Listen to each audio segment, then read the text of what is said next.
Cleanliness is next to godliness is not a Bible verse. That's not in the Bible. But I did want to find out who said that. That was John Wesley in 1778. So still a pretty good place to come from, John Wesley. He is the first one credited with coining that phrase, cleanliness is next to godliness. And I never really understood what that meant until I first visited Nepal. And Nanda, who's our pastor over there, when I would ask him, what is it like, very often he would use the word dirty. And I always thought, maybe this is a language barrier thing. He doesn't quite know what I'm asking. I'm sure it's lovely. Well, when I got there, I realized and saw for the first time the actual dirtiness and filthiness that is associated with idolatry. I'll give you 3 examples because that was one of the things that struck me was how dirty it was. And not just because of lack of infrastructure and sanitation, but the worship and the religion itself. In the Holy River in Nepal, going right through Pashupati Temple, the Holy River is where they burn bodies and dump the ashes into the river. It is also the same place at the same location where they dump the bodies where ceremonial bathing is done and drinking the water for various ceremonies are done.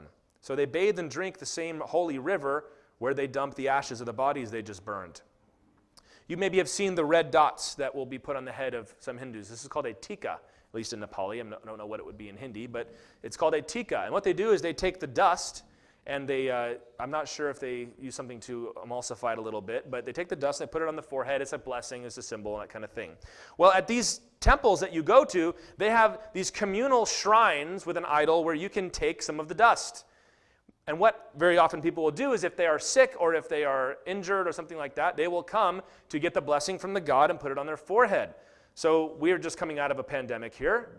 So imagine if somebody has, for example, the coronavirus, and you want the God to heal you of the coronavirus, so you take your finger and you put it in the dust and you put it on your forehead.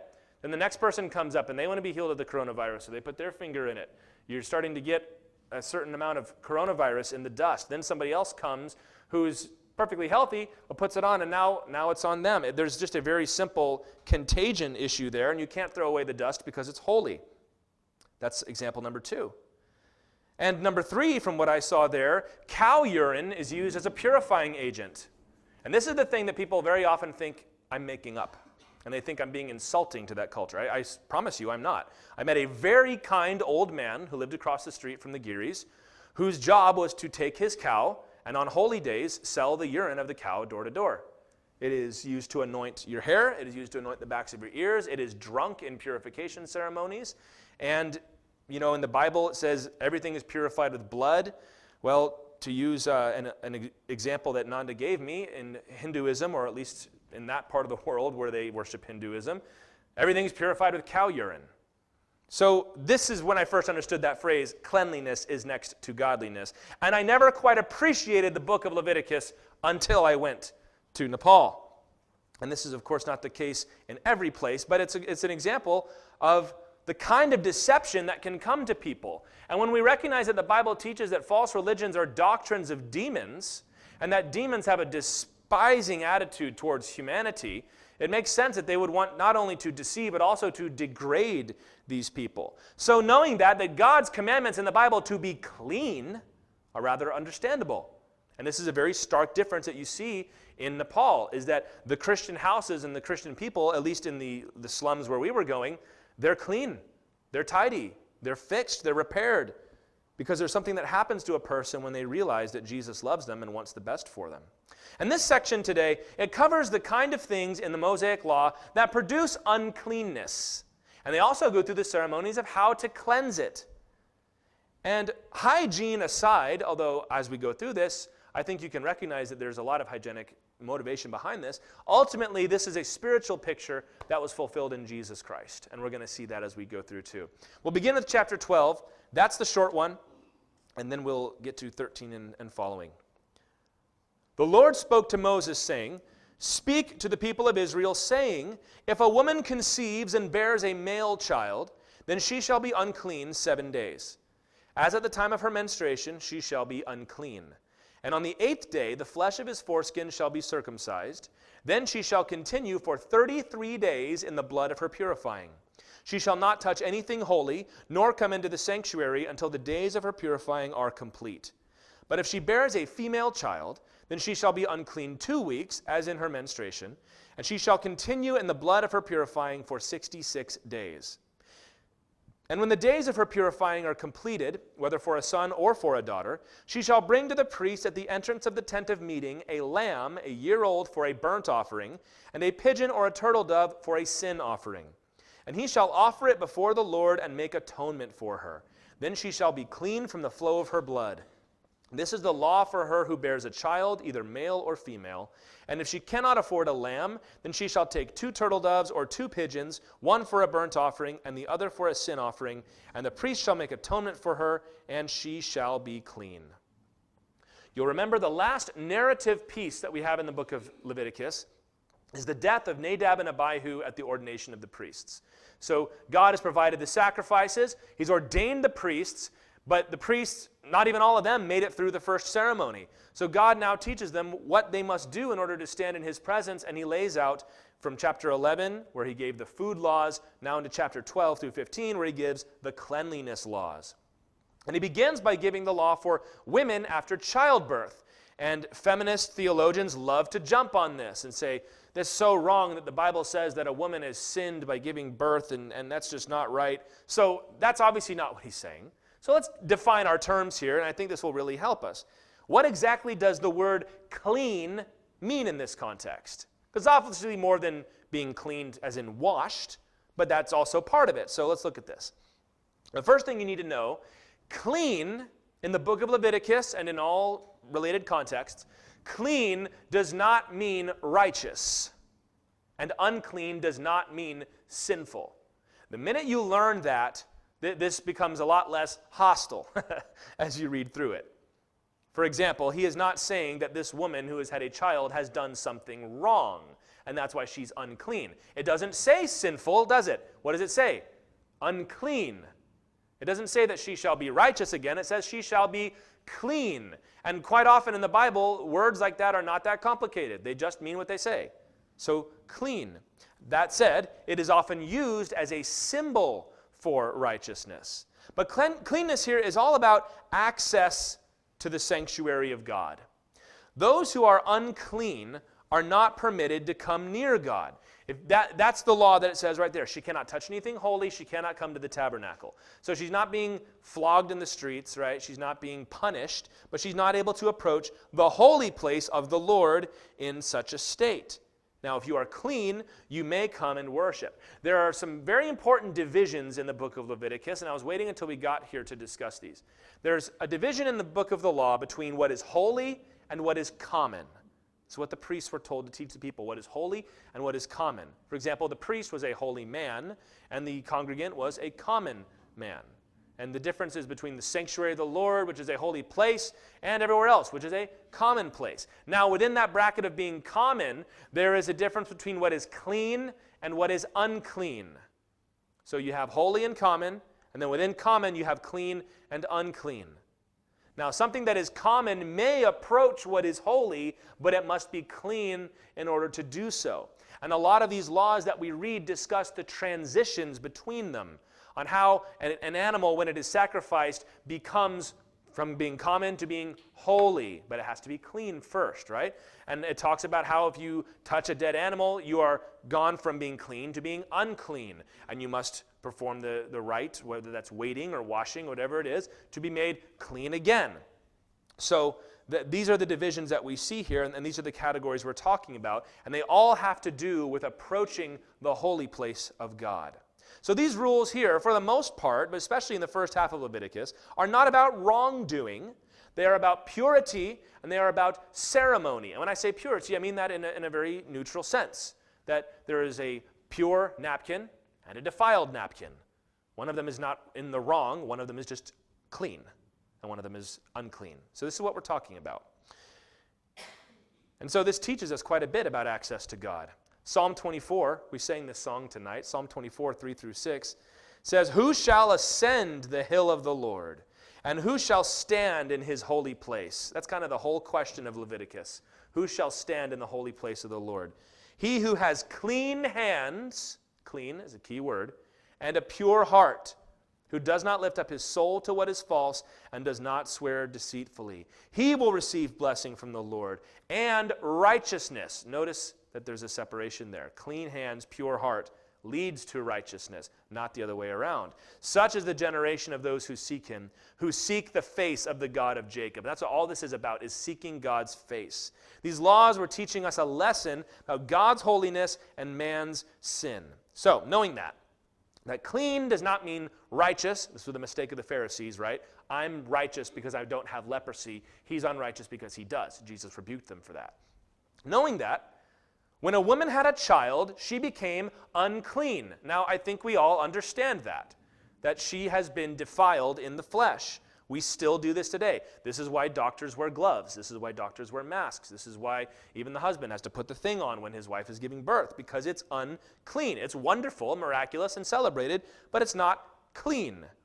And when this happened, for 7 days, she was to be considered unclean. Nobody was to touch her, really. No one was to come around her and be sitting on the bed with her and things like that. If they did, they would be considered unclean. So if you were a doctor in this culture, you would spend most of your days in a state of uncleanness. On the 8th day, when the baby was circumcised, if it was a boy, she is allowed, to live normal life. So she doesn't spend 40 days of seclusion. She has about 7 like that. And, we usually do about 2 to 3 days of that in our day, but back then they did a little longer. I think with less medical advancement, it probably was a good idea. There's also a holy number of 7. But when the baby is circumcised, she is declared clean, but she's not allowed to go to the sanctuary yet. Do you see that that's the difference? So she's still able to be up and about and as much as she can and see people and everything, but she can't go to the tabernacle. So 1 week plus 33 days for a young boy is 40 days. For daughters, the total was 80 days. And it quite simply does not explain why this is. And in our day and age, it's pretty quick to rush to sexism and misogyny and all the rest of it, but God is not a misogynist. There are a few reasons we can consider. The 3 most common that you see is, number 1, this is related to Eve's sin. This is one of the reasons Paul gives why women are not to teach in the church, because Eve was deceived and not Adam, and she sinned first. So there are things that God does as a continual rebuke to women for that. It could be that because the blood is what defiles, and having a daughter is a woman who's going to be able to enter into the same kind of uncleanness, that there's an extra state of being cleansed. Or it could be that there were some sort of complications that they were trying to prevent, something that we just simply don't know. I'm not really going to speculate on that. It is unavoidable to say that the Bible gives special honor to men. And I don't know if this is why that is, but there are orders that God has given. And this doesn't seem to be what he's after here, but it's just important to know. Afterwards, she'd go to the tabernacle. She'd offer a burnt offering and a sin offering. Go back to our first 2 weeks if you want to know what those were. It's also cool to know that in Luke chapter 2, when it says that the time had come for their purification, Mary and Joseph, Jesus' parents, they came and they offered 2 turtle doves or 2 young pigeons, which tells us from this chapter Mary and Joseph were poor. Because if you were not poor, you would bring a lamb and a turtle dove or a pigeon. It says that if they can't afford that, then they bring the 2 doves or the 2 pigeons. And I could go off and preach right there that they brought the lamb with them and his name was Jesus. But anyway, that'll preach, right? Maybe at Christmas time. Hopefully you can see the idea here is about ceremony and sanitation. This is not about moral disapproval of women or leprosy or anything else as we move on. So, chapter 13, this is a long one, so let's read this. The Lord spoke to Moses and Aaron, saying, when a person has on the skin of his body a swelling or an eruption or a spot, and it turns into a case of leprous disease on the skin of his body, then he shall be brought to Aaron the priest, or to one of the sons the priests, and the priest shall examine the diseased area on the skin of his body. And if the hair in the diseased area has turned white, and the disease appears to be deeper than the skin of his body, it is a case of leprous disease. When the priest has examined him, he shall pronounce him unclean. But if the spot is white in the skin of his body, and appears no deeper than the skin, and the hair in it has not turned white, the priest shall shut up the diseased person for 7 days, and the priest shall examine him on the 7th day. And if in his eyes the disease is checked and the disease has not spread in the skin, then the priest shall shut him up for another 7 days. And the priest shall examine him again on the seventh day, and if the diseased area has faded and the disease has not spread in the skin, then the priest shall pronounce him clean, it is only an eruption, and he shall wash his clothes and be clean. But if the eruption spreads in the skin, after he has shown himself to the priest for his cleansing, he shall appear again before the priest. And the priest shall look, and if the eruption has spread in the skin, then the priest shall pronounce him unclean, it is a leprous disease. When a man is afflicted with a leprous disease, he shall be brought to the priest, and the priest shall look.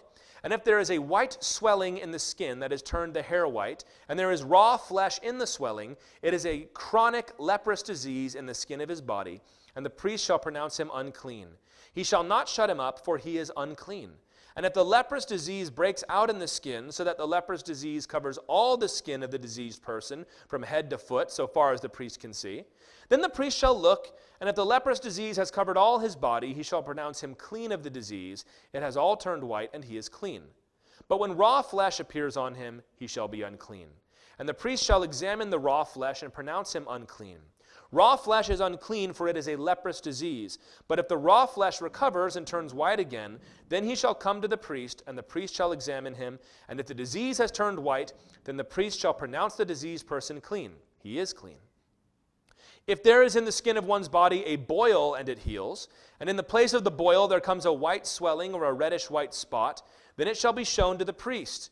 And the priest shall look, and if it appears deeper than the skin, and its hair has turned white, then the priest shall pronounce him unclean. It is a case of leprous disease that is broken out in the boil. But if the priest examines it, and there is no white hair in it, and it is not deeper than the skin, but has faded, then the priest shall shut him up 7 days. And if it spreads in the skin, then the priest shall pronounce him unclean. It is a disease. But if the spot remains in one place and does not spread, it is the scar of the boil, and the priest shall pronounce him clean.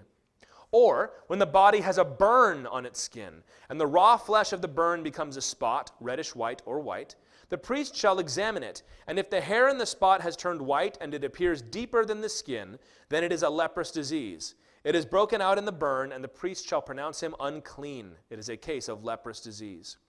But if the priest examines it, and there is no white hair in the spot, and it is no deeper than the skin, but has faded, the priest shall shut him up 7 days, and the priest shall examine him the 7th day. If it is spreading in the skin, then the priest shall pronounce him unclean. It is a case of leprous disease. But if the spot remains in one place and does not spread in the skin, but has faded, it is a swelling from the burn, and the priest shall pronounce him clean, for it is the scar of the burn. When a man or woman has a disease on the head or the beard, the priest shall examine the disease. And if it appears deeper than the skin, and the hair in it is yellow and thin, then the priest shall pronounce him unclean. It is an itch, a leprous disease of the head or the beard. And if the priest examines the itching disease, and it appears no deeper than the skin, and there is no black hair in it, then the priest shall shut up the person with the itching disease for 7 days. And on the 7th day the priest shall examine the disease. If the itch has not spread, and there is in it no yellow hair, and the itch appears to be no deeper than the skin, then he shall shave himself. But the itch he shall not shave, and the priest shall shut up the person with the itching disease for another 7 days. And on the 7th day the priest shall examine the itch, and if the itch has not spread in the skin, and it appears to be no deeper than the skin, then the priest shall pronounce him clean. He shall wash his clothes and be clean. But if the itch spreads in the skin after his cleansing, then the priest shall examine him. And if the itch has spread in the skin, the priest need not seek for the yellow hair. He is unclean. But if in his eyes the itch is unchanged, and black hair has grown in it, the itch is healed, and he is clean, and the priest shall pronounce him clean. When a man or a woman has spots on the skin of the body, white spots, the priest shall look, and if the spots on the skin of the body are of a dull white, it is a leukoderma that is broken out in the skin. He is clean. If a man's hair falls out from his head, he is bald. He is clean. Some of y'all are real happy about that.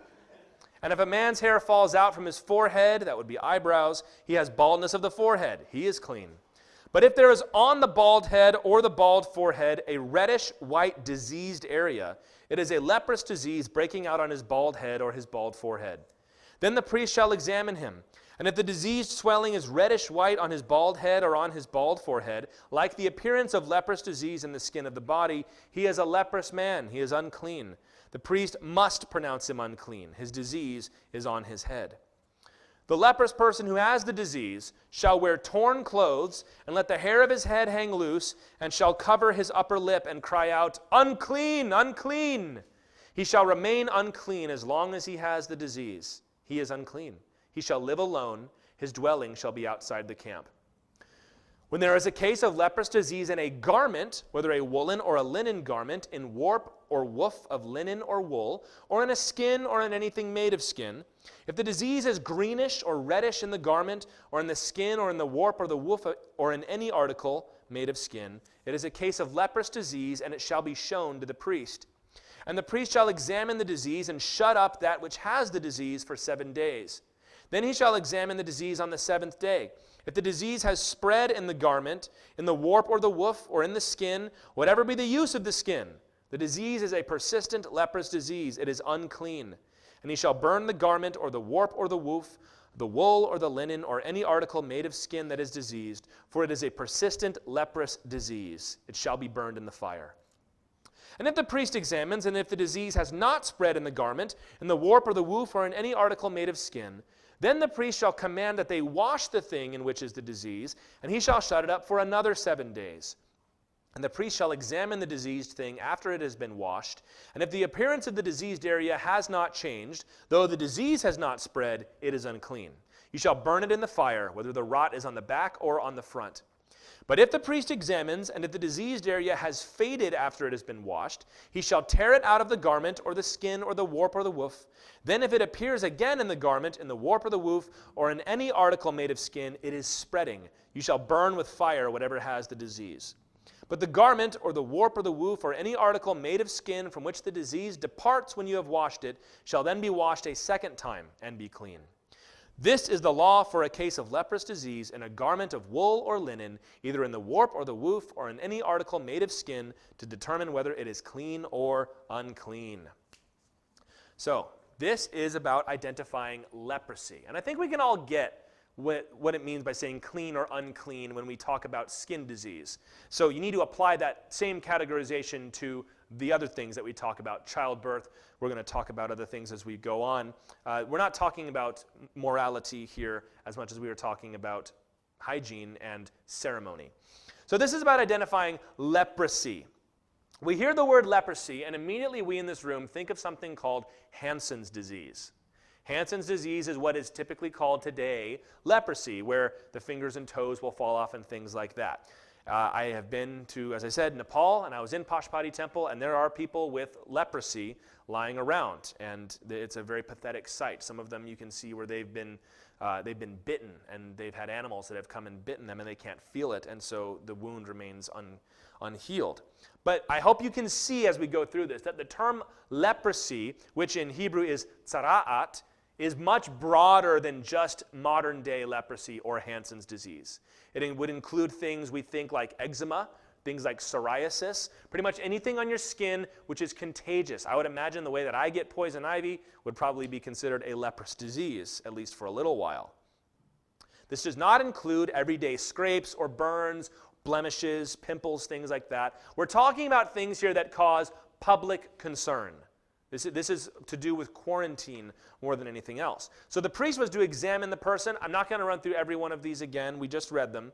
He's looking for a few things. He's looking for white hair. This, of course, is not talking about age. This is talking about a discoloration of the hair. And in this culture, everybody, with little exception, would have had black hair. So very easy to see that. If there is a sore and there's white hair coming at it, the idea is that it has reached down into the hair follicle, which is the other thing he's looking for. Is it deeper than the skin? If it's just on the skin, then it's going to be okay, but if it's getting down into the rest of your body, then it's more serious. Looking for raw flesh, that's how the ESV translates it. Raw flesh would be an open sore that isn't healing. That's raw flesh. Looking for red or white spots. He talks about diseases in the skin of near the face, so the beard or the hair. Looking, is there yellowing of the hair that's coming out? And those are the things he looked for. If he found any of that, the first step was to quarantine the person for 7 days. I imagine they would have had tents. They would have had places where they could have stayed for 7 days. If they come back and nothing has changed or it's gotten better, then they would go back for 7 more days. If you were dealing with something to do with the hair during this process, you would have shaved the rest of your hair except for the part that was infected, because you're trying to see if the hair that then grows back after a week or two, is it also discolored? That would indicate that the disease is spreading. So if he goes through 7 days and nothing's changed, he goes through 7 more days and it's either receding or not getting any worse, then he could declare him clean and he was free to go.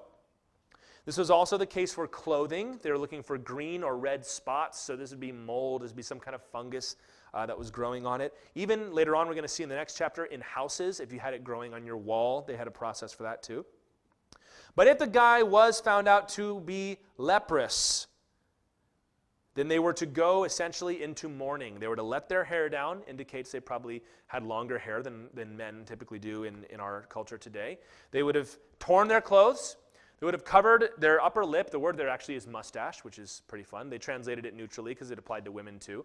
But I mean, we do this today. We just did this with COVID, right? You cover up your face because you don't want to be breathing on people. And then they were to cry out unclean. They weren't supposed to go through the street wailing it. The point is, if somebody's going to get close to you, you go, unclean, unclean. It's like, don't touch me, I'm contagious, is what this is trying to say here. Now that seems harsh. You got to go live outside the camp. You got to go live by yourself. And that is harsh. And I've heard this brought up by atheists or whatever, and that God made people that were sick live outside the camp. No, he didn't. He made people that were contagious and a danger to the rest of the congregation live outside the camp. We still do this. We just do this in hospitals, right? And it's nice that we have things better now, but back then, this is what they had. And as we will see when you get to the New Testament, one of the things that Jesus and Malachi and others will rebuke the people for is because they were allowing these people to be totally abandoned. See, I'm not saying you couldn't take care of them or you couldn't feed them or you couldn't help them, but they just can't be around everybody. If he's got something growing in his skin, I can't let the rest of my children touch that. It's not clean. This is why leprosy makes a profound image in the Bible to represent sin. I hope you catch the difference. Because you had leprosy did not mean you had sinned. However, that is a condition that the Bible often uses to illustrate sin. There are several examples in the Bible of people who were struck with leprosy because they sinned. In Numbers chapter 12, verse 10, Miriam was gossiping about Moses, and God struck her with leprosy. Joab, who killed the people that David was trying to make an alliance with, David said, may there always be somebody in Joab's family who has leprosy. And 2 Samuel 3:29 says that's exactly what happened. Gehazi, in 2 Kings 5:27, this is Elisha's servant. When Naaman was healed of his leprosy, but Gehazi went back to try and get some money out of him, Elisha cursed Gehazi. He said, the leprosy of Naaman shall cling to you now. 2 Chronicles 26:20, King Uzziah tried to burn incense in the temple, which was not his role, and God struck him with leprosy. They were all judged for that. So sometimes there is a correlation in Scripture, but not always. And the clearest example of that is Job. Remember, Job, it said, was afflicted with loathsome sores. This would have fallen under the category of leprosy, according to the Mosaic Law. But had Job done anything wrong? No, that's kind of the whole point of the book of Job, is he hadn't done anything wrong. Which is why when Jesus shows up, he says, listen, you can't just say that because somebody has a disease, they did something wrong. So if anybody's ever told you that, you're missing one of the huge points of the Bible. That tragedy is not a sign necessarily that God is angry with you. But it is a good illustration of sin. So if we want to talk about leprosy proper, Hansen's disease, it begins with a deadening feeling in your extremities. You lose feeling, so your fingers, you can't feel with them anymore, your hands or your feet or anything like that. Which then starts to lead to injuries, because you can't feel what your body is doing, so it's very common for them to cut themselves or to break bones, but they can't even tell. If you feel something on your hand, you'll move it away quickly, but if you can't feel it, you'll get hurt. It leads to infection very easily. People will get lesions, you've seen them, the sores that will grow, and ultimately leads to necropsy, that the fingers will fall off, the toes will fall off. As I said, I saw people that very clearly had animal bites on them in Nepal that were not healing, and they were never going to heal because the skin was dead. And this is why the Bible will use this as a picture of sin, because sin starts by what? Deadening your conscience. It's coming at you, so you just don't really feel the prick of regret anymore when you do something wrong. And that leads to infection and injury of the soul. So you're not worried about the sin so much, so you start stepping out and you do things that are hurting you and hurting other people. And it starts to get inside, and it culminates in infection and even loss of that part of yourself. That's what sin does. It wrecks people. Which is why in Isaiah chapter 1, verse 16, I'm going to read this because Isaiah uses the example of becoming clean as a picture of repentance. He says, "Wash yourselves, make yourselves clean, remove the evil of your deeds from before my eyes." So you see, the Bible will use the picture of being cleansed of leprosy as a picture of being cleansed from sin. Which is why we, as Christians who are holy and are clean in Christ Jesus, need to stay separate. We need to stay separate from those who have spiritual leprosy, shall we say. This is not to say that we can't talk to them or try to speak to them about Jesus or work with them. Paul makes that very clear. But we cannot be like them, even if it means we are the ones who end up on the outskirts. I think a classic example of this right now is this ridiculous Pride Month that we're all going through right now. That the world is demanding that even and especially in the church, that we celebrate homosexuality. Not just tolerate it, not just know about it and be quiet about it. No, celebrate it. You must. And if you don't, then you're hateful and you should be stopped. Well, that's called being pushed to the outskirts. We've got to be okay with that because we are clean in Christ Jesus and we cannot allow ourselves to be befouled by the sin of the world. So, that's identifying leprosy. Chapter 14 is all about cleansing leprosy. It's another rather long one, so let's get right into it. Leviticus 14. The Lord spoke to Moses, saying, "This shall be the law of the leprous person for the day of his cleansing." This is a much happier chapter. "He shall be brought to the priest, and the priest shall go out of the camp, and the priest shall look. Then if the case of leprous disease is healed in the leprous person, the priest shall command them to take for him who is to be cleansed 2 live clean birds, and cedar wood, scarlet yarn, and hyssop." Hyssop was a plant that they would use to make soap at this time. "And the priest shall command them to kill one of the birds in an earthenware vessel over fresh water. He shall take the live bird with the cedar wood and the scarlet yarn and the hyssop, and dip them in the live bird in the blood of the bird that was killed over the fresh water. He shall sprinkle it 7 times on him who is to be cleansed of the leprous disease. Then he shall pronounce him clean, and shall let the living bird go into the open field. And he who is to be cleansed shall wash his clothes, and shave off all his hair, and bathe himself in water, and he shall be clean. And after that he may come into the camp, but live outside his tent 7 days. And on the 7th day he shall shave off all his hair from his head, his beard, and his eyebrows. He shall shave off all his hair. Then he shall wash his clothes and bathe his body in water, and he shall be clean.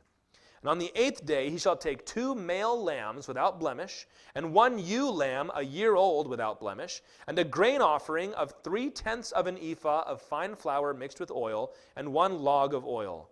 And the priest who cleanses him shall set the man who is to be cleansed, and these things before the Lord at the entrance of the tent of meeting. And the priest shall take 1 of the male lambs and offer it for a guilt offering, along with the log of oil, and wave them for a wave offering before the Lord. And he shall kill the lamb in the place where they kill the sin offering and the burnt offering, in the place of the sanctuary. For the guilt offering, like the sin offering, belongs to the priest. It is most holy. The priest shall take some of the blood of the guilt offering, and the priest shall put it on the lobe of the right ear of him who is to be cleansed, and on the thumb of his right hand, and on the big toe of his right foot. Then the priest shall take some of the log of oil, and pour it into the palm of his own left hand, dip his right finger in the oil that is in his left hand, and sprinkle some oil with his finger 7 times before the Lord. And some of the oil that remains in his hand, the priest shall put on the lobe of the right ear who is to be cleansed, and on the thumb of his right hand, and on the big toe of his right foot, on top of the blood of the guilt offering. And the rest of the oil that is in the priest's hand he shall put on the head of him who is to be cleansed. Then the priest shall make atonement for him before the Lord. The priest shall offer the sin offering to make atonement for him who is to be cleansed from his uncleanness. And afterward he shall kill the burnt offering. And the priest shall offer the burnt offering and the grain offering on the altar. Thus the priest shall make atonement for him, and he shall be clean. But if he is poor and cannot afford so much, then he shall take 1 male lamb for a guilt offering to be waved, to make atonement for him, and 1/10 of an ephah of fine flour mixed with oil for a grain offering, and a log of oil, also 2 turtle doves or 2 pigeons, whichever he can afford. This one shall be a sin offering, and the other a burnt offering. And on the 8th day he shall bring them for his cleansing to the priest, to the entrance of the tent of meeting before the Lord. And the priest shall take the lamb of the guilt offering and the log of oil, and the priest shall wave them for a wave offering before the Lord. And he shall kill the lamb of the guilt offering. And the priest shall take some of the blood of the guilt offering and put it on the lobe of the right ear of him who is to be cleansed, on the thumb of his right hand, and on the big toe of his right foot. And the priest shall pour some of the oil into the palm of his own left hand, and shall sprinkle with his right finger some of the oil that is in his left hand 7 times before the Lord. And the priest shall put some of the oil that is in his hand on the lobe of the right ear of him who is to be cleansed, on the thumb of his right hand, and on the big toe of his right foot, in the place where the blood of the guilt offering was put. And the rest of the oil that is in the priest's hand he shall put on the head of him who is to be cleansed, to make atonement for him before the Lord.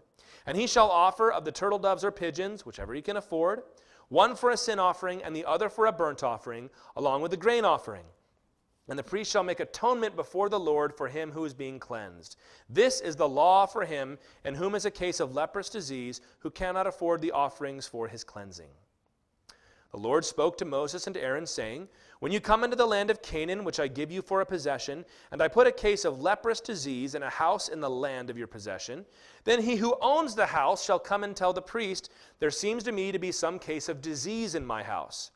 Then the priest shall command that they empty the house before the priest goes to examine the disease, lest all that is in the house be declared unclean.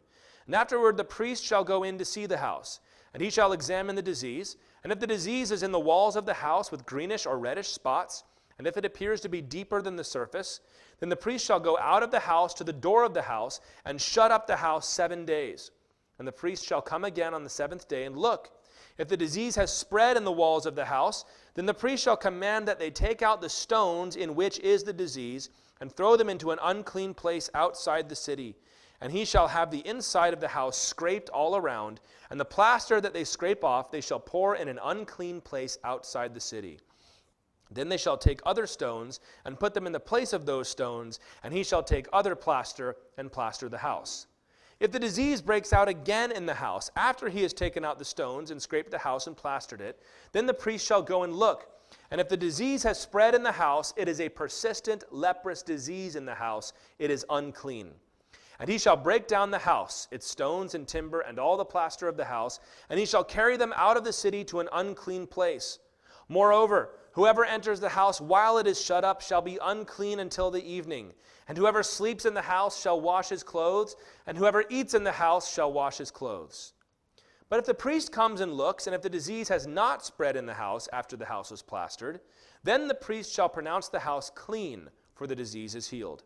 And for the cleansing of the house he shall take 2 small birds with cedar wood and scarlet yarn and hyssop, and shall kill one of the birds in an earthenware vessel over fresh water, and shall take the cedar wood and the hyssop and the scarlet yarn, along with the live bird, and dip them in the blood of the bird that was killed, and in the fresh water, and sprinkle the house 7 times.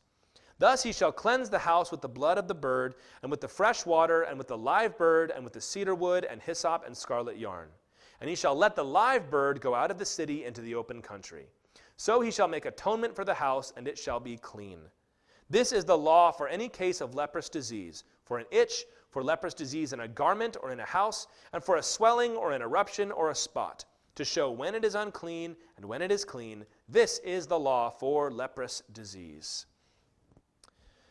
So this section contains the ceremony for restoring a cleansed leper back to fellowship. So chapter 14 is all about, or 13 is all about finding out, does he have leprosy? Chapter 14 is all about, if the leprosy goes away, what is the process for cleansing him? So the first thing the priest would do, hopefully I can simplify this for you a little bit, he would go to him outside the city and make sure that he passes inspection. So right there, by the way, you can see that how is he supposed to let people know? Well, I'm sure people would have gone out and visited and seen him. It's not that they could never see anyone ever again.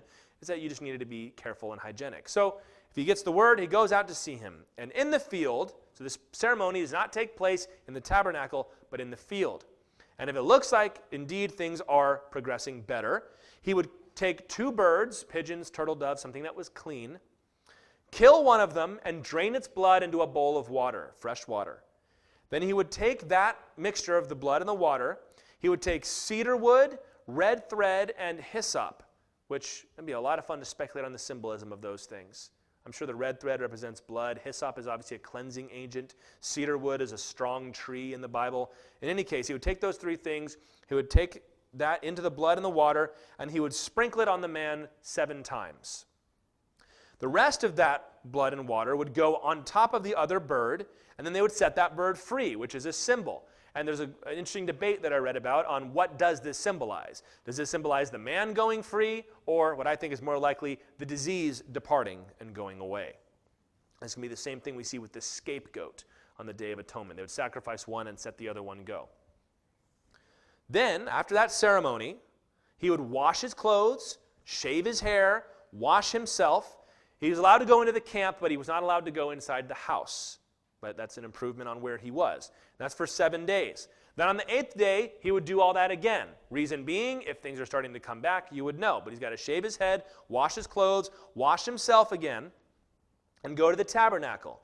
And he had to bring 3 lambs, 2 male and 1 female, flour and oil. First, the priest would offer a guilt offering, which is interesting that it's a guilt offering, because usually this would be if you had to repay something that you had stolen or ripped off. So maybe this is the loss of time from the Lord or something, I don't know. But he would offer the guilt offering, then he would take the blood of that, put it on the man's ear, his thumb, and his big toe. Then he would take the oil, sprinkle that 7 times before the Lord, and then he would put the oil on the ear, the thumb, the big toe, and then whatever was left in the left hand of the priest would go on the head. Then he would offer a sin offering, a burnt offering, and a grain offering. The only thing we're not doing here is a peace offering, which was voluntary, with the remaining lambs or birds. It's the same ceremony for the poor or for those who could afford lambs. It's repeated in there twice. At this point, after those offerings, the leper is considered clean, and he's able to return to his family and his home. So pretty cool that the first thing he does when he's cleansed is worship in the tabernacle. We also have rules for rooting out, same word, sara'at, leprosy, out of a house. So this is what I mean. It can't just mean leprosy, Hansen's disease as we think about it. It's a broad catch-all term for fungal infection, especially in the skin. But if you've got mold or something growing in your house, or all kinds of nasty things can creep in, there's a very, very similar ritual. Very briefly, the Lord said at the beginning of that instruction that this is going to be when they actually have houses. Because right now they're living in tents. He says when you get into the promised land and you move into a house, this is the law for that. One of the things God will tell them is you're not going to have to build your own houses. You're going to drive the people out, you're going to move into their houses, and they'll be all ready for you. So he's already anticipating what's going to happen in the book of Joshua here. What they would do is say, hey, I think there's something growing in my house. Empty the house, take everything out. Then the priest will go in and he's looking for green or red spots deeper than the surface. I imagine he had a sponge or something the equivalent to that day and try to wash it off, but if it looks like it's kind of sunk in, okay, we lock the house for 7 days, nobody goes in. If anybody goes in, they're unclean. And then he goes back after a week. If it has spread, or maybe if he scrubbed it, but it's like just as bright as it was when he left it, then they're going to rip out those stones. They're going to knock the plaster off. They're going to take those stones away, and they're going to take them to the ash heap, the unclean place out of town. Then they would rebuild it. And if it came back, then the house was condemned. You couldn't live there anymore. They would tear it apart, and they'd get rid of it. If not, it was considered clean, and you'd perform the same ritual before with the hyssop and the cedar wood and the red thread and the blood and the water, and they'd sprinkle the house 7 times. But no offerings, you'll notice, because offerings are a form of worship, and they are for people, not for animals, not for inanimate objects, obviously. So now that you've read that, flip with me very quickly to Matthew chapter 8.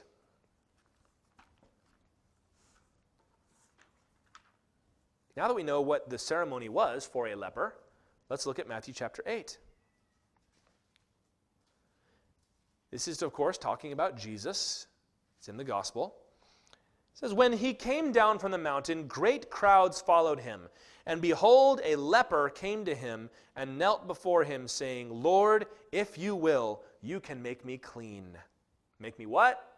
Clean. We know what that word means now. And Jesus stretched out his hand and touched him, saying, I will be clean. And immediately his leprosy was cleansed. And Jesus said to him, see that you say nothing to anyone, but go, show yourself to the priest, and offer the gift that Moses commanded for a proof to them. So look at this now, knowing everything we know about Leviticus, and you read that. First of all, the leper comes up to him.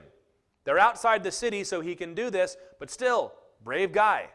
And Jesus is kind of keeping it hush-hush. So it's entirely possible this man had put on a robe or something so that nobody could see the fact that he was leprous. Maybe it was on his arm or something, and he gets up to Jesus, and he says, Lord, and he pulls back the cloak, and you can see it on his arm or something. And he says, you can make me clean. Make me clean, right? This is what we've talked about. And Jesus reaches out and touches him. And I like to think Jesus put his hand right on that disease. He said, yeah, I will. I want you to be clean, so be clean. If Jesus had touched him, he would have been unclean. That's something else to consider. Because Jesus spent all this time with these sick people, he would have also been unclean most of the time. He would not have had to go through the long 7-day ritual, but he would have, until evening, he would have been unclean. Very interesting to consider that. And Jesus tells him, go to the priest and bring the offering that Moses talked about. Well, you just read about it in Leviticus chapter 14. You might want to make a note in your Bible. Leviticus 14. That's where you get that from. He says, go keep the law. Do what Moses said, because Jesus was not opposed to the law, although when he fulfilled it, it became obsolete, as we have talked about at length. Jesus gave the sign of cleansing lepers as evidence of his status as Messiah. When John the Baptist sent messengers to him, say, are you the guy? Or is there another one coming? Jesus in Luke 7:22 said, go back and tell them what you see. The blind can see, the lame can walk, the lepers are cleansed. This is evidence that Jesus was in fact the Messiah. Because every ailment and every affliction meets its end in Jesus Christ. You know, so often when we come to pray, what I hear people say, I want you to pray for me. And I say, all right, I'm going to pray that God heals you. And they say, well, pray that if God wants me to be healed, then maybe. And you know, I understand why we say that. But look what Jesus said to that leper there. If you're willing, you can make me clean. Jesus goes, I will. I want this for you. That is Jesus' default position towards people who are sick. There's a million reasons why we know that God allows things to happen, but when you come to ask for prayer, come and ask in faith. Jesus said, your faith has made you well. Come ask the Lord in faith. He desires that. He told us, he commanded us in James chapter 5 to pray for the sick. Matthew 8:17 says that when Jesus healed people, it fulfilled Isaiah 53 that he bore our diseases. We have seen multiple healings in this church, in this room. So we need to remember that Jesus is willing to heal, and you've got to come to him in faith. And don't feel like you have to come up timidly like this leper and say, God, if you want, I don't want to impose, Lord. He said, I will. Be clean. Have faith when you come and ask the Lord for healing. But more than any of that, as leprosy is a symbol of sin, we have been cleansed from sin, have we not? By a touch from Jesus. Our consciences are awakened instead of dead. Our lives begin to be restored. Our destiny is changed forever. And if you have not put your faith in Jesus Christ, faith in Jesus will save you.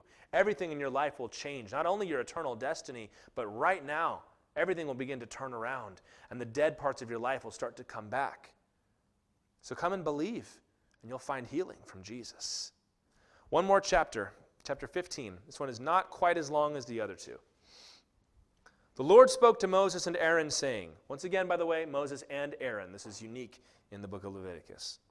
Speak to the people of Israel and say to them, when any man has a discharge from his body, his discharge is unclean. And this is the law of his uncleanness for a discharge. Whether his body runs with his discharge or his body is blocked up by his discharge, it is his uncleanness. Every bed on which the one with the discharge lies shall be unclean, and everything on which he sits shall be unclean. And anyone who touches his bed shall wash his clothes and bathe himself in water and be unclean until the evening. And whoever sits on anything on which the one with the discharge has sat shall wash his clothes and bathe himself in water and be unclean until the evening. And whoever touches the body of the one with the discharge shall wash his clothes and bathe himself in water and be unclean until the evening. And if the one with the discharge spits on someone, don't just think of being rude here. Think of a sneeze, think of a cough, think of something like that, okay? who is clean, then he shall wash his clothes and bathe himself in water and be unclean until the evening. And any saddle on which the one with the discharge rides shall be unclean. And whoever touches anything that was under him shall be unclean until the evening.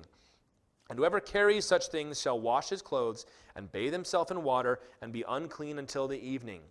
Anyone from whom the one with the discharge touches, without having rinsed his hands in water, shall wash his clothes and bathe himself in water and be unclean until the evening.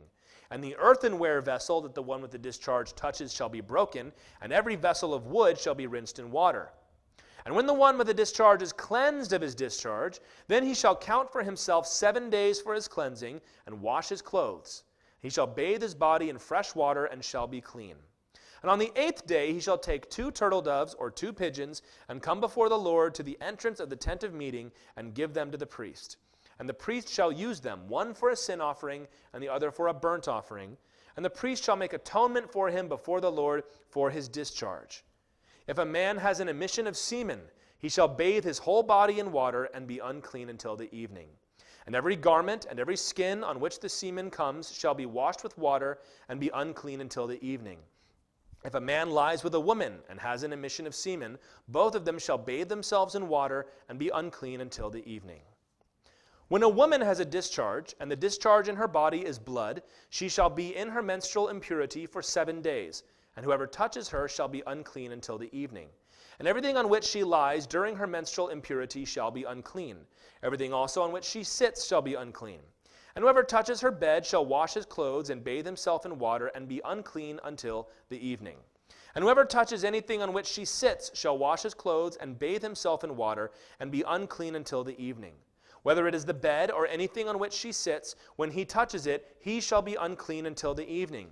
And if any man lies with her, and her menstrual impurity comes upon him, he shall be unclean 7 days, and every bed on which he lies shall be unclean.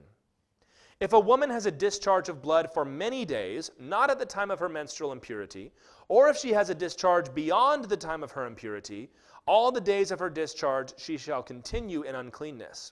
As in the days of her impurity she shall be unclean. Every bed on which she lies, all the days of her discharge, shall be to her as the bed of her impurity. And everything on which she sits shall be unclean, as in the uncleanness of her menstrual impurity. And whoever touches these things shall be unclean, and shall wash his clothes and bathe himself in water, and be unclean until the evening. But if she is cleansed of her discharge, she shall count for herself 7 days, and after that she shall be clean. On the 8th day she shall take 2 turtle doves or 2 pigeons, and bring them to the priest to the entrance of the tent of meeting. And the priest shall use one for a sin offering, and the other for a burnt offering. And the priest shall make atonement for her before the Lord for her unclean discharge. Thus you shall keep the people of Israel separate from their uncleanness, lest they die in their uncleanness by defiling my tabernacle that is in their midst. This is the law for him who has a discharge, and for him who has an emission of semen, becoming unclean thereby. Also for her who is unwell with her menstrual impurity, that is, for anyone, male or female, who has a discharge, and for the man who lies with a woman who is unclean. This is a less than pleasant chapter to read in the Bible, but you do need to remember that this was functioning not just as scripture for the church, this was law. This was not only law like thou shalt not steal, this was law functioning, as you might say, as health policy. These were kind of the OSHA requirements, you might say, of the people. And the Lord had rules for that, including things like emissions and discharges. And I've already talked a little bit about chiastic structure before, where the end and the beginning are the same point, and then in the middle it kind of breaks it down that way. And that's how this passage is structured. It starts out with abnormal discharge, normal discharge, normal discharge, abnormal. So you can see that X-shaped outline, the chiastic structure. The first 2 are concerning men, and the second 2 are concerning women. So the word for discharge here is zuv in Hebrew. It means for something to flow or to gush like a river, but of course this is talking about the body here, so discharge is the word. Primarily in context, this is referring to something like an STD. The word, it says, from his flesh is the word basar, and it's very often used to describe genitalia. It's in fact used the same word for a woman and her flesh when it's describing her menstrual period here. So this is the kind of thing it's talking about. However, in context, this also could have referred to matters like bowel infections, other kind of infections that a person has from the body. If you've ever had, again, really bad poison ivy, you know that it weeps and it's a discharge from the body. It would have been a similar kind of thing. Sanitation was not what it was, so seclusion was your best bet. So anything or anybody that this man touched or sat on would need to be washed. If it was earthenware, it would need to be broken. This is not the kind of disease you want spreading in the camp, obviously. Now, if he is clean for 7 days, so everything has dried up, then on the 8th he could wash himself, take 2 birds to the tabernacle for a sin offering and a burnt offering. So there's no lambs involved here. This is a smaller matter. The second thing we see was a man who had a seminal emission. Typically here this would have been in intercourse. This is what we call a normal discharge. So first it was abnormal, like a disease. This is just something that happens normally and naturally in the course of time. And all that he needed to do here was to wash anything that had been soiled.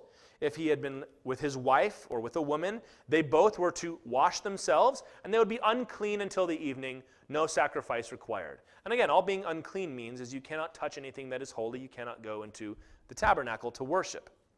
This is not that they had to go outside the camp or anything like that. Third, another normal discharge, this time concerning women, was a normal menstrual cycle. Anything upon which she lied or any man that she copulated with would be washed and would be unclean until the evening. So again, this is not requiring a sacrifice of any kind. This is just something that happens in the normal course of life.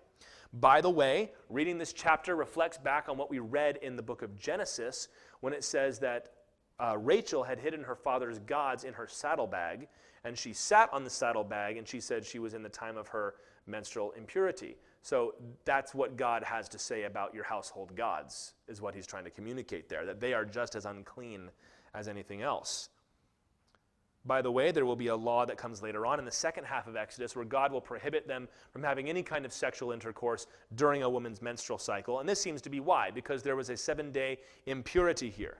There's also an interesting note that this menstrual cycle would not have occurred as often back then as it tends to do today, because women were married very young and they were continually having children. So there was obviously no birth control, there was nothing like that, and people did not have fewer children out of convenience. They wanted to have as many as possible. So this would not have been as common as you might think it is. I thought that was an interesting cultural note that I missed. But the fourth was a woman who has an irregular bleed that lasts too long. So whether this is during the normal cycle, it extends longer than a week, not in recovery, but in the actual bleed itself, or if it was not during the normal cycle. All the same rules apply as when she was on her period, but she could not end this early, right? So she could not say, oh, it's all better, I'm done. No, you had to go through the whole system here. Afterwards, she would take 2 birds for a sin and a burnt offering. Because again, this is irregular. This is not just the normal course of life. Now, this passage sheds an awful lot of light on the miracle that Jesus performed in Luke chapter 8. Do you remember the woman who had the issue of blood for all those years and the physicians were not able to help her? This is her situation right here. She can't be touched. Nobody can come into her house and sit with her. And she can't get married, certainly, because her husband would not have been able to even consummate the marriage. So she comes up to Jesus, and what does she do? She touches him, which was a no-no. We just read that, Leviticus chapter 15. She would have just made Messiah, Jesus, unclean. So what does she try to do? She tries to sneak away. But what does Jesus say? Very, very loudly, stops the crowd. He says, "Who touched me?" That is like got to be the worst thing, the last thing she wanted to hear. Because they knew who she was. And if he says, "It was me, I touched you," they'd say, "That woman is unclean." And she was. And you just touched the rabbi on his way to heal the little girl of the synagogue ruler. Now Jesus is unclean. He can't go into the synagogue ruler's house. He can't heal this little girl. She's dead because of you. All of a sudden, this story gets much more serious, doesn't it? But then the grace of Jesus, right? He goes over to her, he touches her again and says, "Oh, daughter, your faith has made you well." By the way, Jesus calls her daughter. She had had this impurity for so long. Jesus, this probably was a younger woman. Don't think of her as an old woman. This is a young woman that was waiting for her day to come, for her true love to come, but he couldn't, right? Because she was unclean. So what do you think she did first thing the next morning? How do I get my hand on some turtle doves? Because I'm going to go to the temple. I'm going to be cleansed of this. I'm going to move on with my life. Praise Jesus. Isn't that great? So these laws, of course, these are, I think, among the ones we've read, the leprosy ones too, but I hope you can see they make a lot of sense. They're sanitary. And Jesus, or the Lord, is not being onerous in his requirements here. In most cases, he says, you just need to take a bath. Wash your clothes, take a bath, and don't go to church that day. Don't go to the tabernacle. It's a holy, special place. So you haven't done anything wrong, but you're going to stay off because this is a special time and a special place. But this also was to prevent licentious sexuality among the people. The Lord puts all these requirements about sexuality and cleanness and worship. You were not to go into the Lord's house that day if you had had sexual intercourse. Contrast that with all the pagan neighbors they had, where they would go to the temple to have sexual intercourse, and that was their worship. The Lord is providing a strong contrast here, and is also protecting the marriages of his people in so doing. Consider how free we are today with our sexuality. Now, again, we're not under these laws here, but we can learn a thing or two from the Lord, who just put a few brakes on sex among his people, because we're out of control. I think we all know that. Even something like, there are artists, female artists now, that will paint portraits with their menstrual blood. It's shameful. It's unclean. It's not empowering. It's not right. And we ought to know that. We ought to see that the farther you drift from the Lord, you degrade yourself. And we degrade ourselves sexually far too often, unfortunately. But maybe you're wondering at the fact that even natural, good things like marriage caused uncleanness. And this is the kind of thing that some people outside the church have a hard time with. Oh, so God says that women who have children, or a woman on her cycle, or a married couple, like that's unclean, that's not right. Well, as I already said, we're not talking about morality here. But there is a lesson to be learned from this. In John 13:10, when Jesus was washing the feet of the disciples, and first of all, Peter said, "Don't wash my feet," and Jesus said, "I need to wash your feet." He said, "Fine, then my hands and my head too." And Jesus said, "I just realized that. That's how they would do the anointing of the blood on people when they were being cleansed, wasn't it? You do the head, you do the hand, you do the foot." So maybe that's what Peter was getting at. In any case, Jesus said in John 13:10, "The one who has bathed does not need to wash except for his feet, but is completely," what? "Clean. And you are clean, but not every one of you." I love this principle. He says, no, you're clean, Peter. You don't need to be cleansed of your sin. I don't need to go through the whole thing. I just got to wash your feet. That's day-to-day life, right? Something like having a child or being intimate with your wife or your husband. It's day-to-day life. There's nothing wrong with it, but it teaches us that everyday life can accumulate uncleanness in a Christian's life. Just going about your day, if you're not being actively pursuing the Lord, then the day-to-day uncleanness will start to stick to you. And on its own, each individual thing might not be bad, but if it just becomes too much, then you need to be cleansed. This is why spiritual disciplines like prayer, daily Bible reading, even things like fasting are so important. You've got to take the time every day to make sure that I don't need to get saved again, but I do need to wash my feet. Because I've been walking around in the world today. I've seen things that I didn't want to see. I've heard things I didn't want to hear. I've heard people blaspheme and drag the name of Jesus through the mud. So I'm going to come back and take the time to worship and to be with the Lord every day. And that brings us to the end of the cleanliness laws. And the lesson that we need to learn from this, because we saw Nadab and Abihu were struck down, purity is required to enter God's house. And I rejoice that when I read God's ancient commandments, they make so much sense. Don't touch a sick person if you haven't washed your hands. If you're contagious, you need to stay away from people so they don't get sick. If you got fungus growing in your house and it won't go away, the house must be condemned. They just make so much sense. They keep us clean literally. And the lesson that we learn as Christians is to go above and beyond and remain unspotted from the world. Don't let the uncleanness of sin get a hold of you. James 1:27, we'll close here. He writes, "Religion that is pure and undefiled," another Old Testament Torah word there, undefiled, "is this: visit orphans and widows in their affliction, and keep oneself unstained from the world. James was writing to Jewish Christians. He says, if you want to remain undefiled, it's not about the law. It's about staying unstained from the world and the sin thereof.